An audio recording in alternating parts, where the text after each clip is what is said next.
ಎಲ್ಲರಿಗೂ ನಮಸ್ಕಾರ. ಇವತ್ತು ದಿವಸ ನಮ್ಮ ಬೆಳಗಾವಿ ಜಿಲ್ಲೆಯ ರಾಮದುರ್ಗ ತಾಲೂಕಿನ ಕಟ್ಕೋಳ ಗ್ರಾಮದಲ್ಲಿ ಹನುಮಂತ ಕರಿಯಪ್ಪ ಕಳಸನ್ ಅವ್ರ ತೋಟದಲ್ಲಿ ಪಾಯಿಂಟ್ ಮಾಡ್ತಾ ಇರೋದು. ಇವರು ಸುಮಾರು ಒಂದು 5-6 ಬೋರ್ ಹಾಕಿದ್ದಾರೆ, ಸಕ್ಸಸ್ ಕಂಡಿಲ್ಲ. ಇವರು ಕೂಡ ದುಡಿಮೆ ಮಾಡ್ತಿದ್ದಾರೆ. ಭಗವಂತನ ಒಂದು ಅಪಾರ ಭಕ್ತಿ ಇಟ್ಟು ಇವತ್ತಿನ ದಿವಸ ನಮ್ಮ ಮೇಲೆ ವಿಡಿಯೋ ನೋಡಿ ಇವತ್ತಿನ ದಿವಸ ಕರ್ಸಿದ್ರು ಬಂದು ಅವ್ರ ತೋಟದಲ್ಲಿ.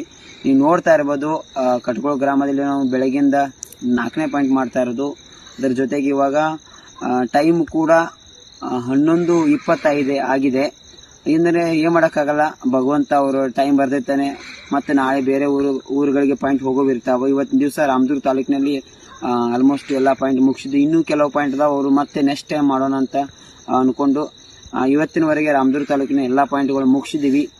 ನಮಗೆ ಯಾವತ್ತು ಟೈಮ್ ಲೇಟ್ ಆದರೂ ಕೂಡ ನಮ್ಮ ಕೆಲಸಗಳು ಅವಸರವಿಲ್ಲ, ಸಮಾಧಾನ ಮಾಡತ್ತೀವಿ. ಭಗವಂತನ ಇಚ್ಛಂತೆ ಅವರು ರೈತರಿಗೆ ಒಳ್ಳೆಯದಾಗಲಂತ ನನ್ನ ಕೆಲಸ ಕಾರ್ಯ ನಡೀತಾ ಇದೆ. ಅಂದುಕೊಂಡಂತೆ ಭಗವಂತ ಇವ್ರು ನೀರು ಕೊಡಲಿ ಅಂತ ಎಲ್ಲದರೂ ಪ್ರಾರ್ಥಿಸಿಕೊಳ್ಳುತ್ತೇನೆ.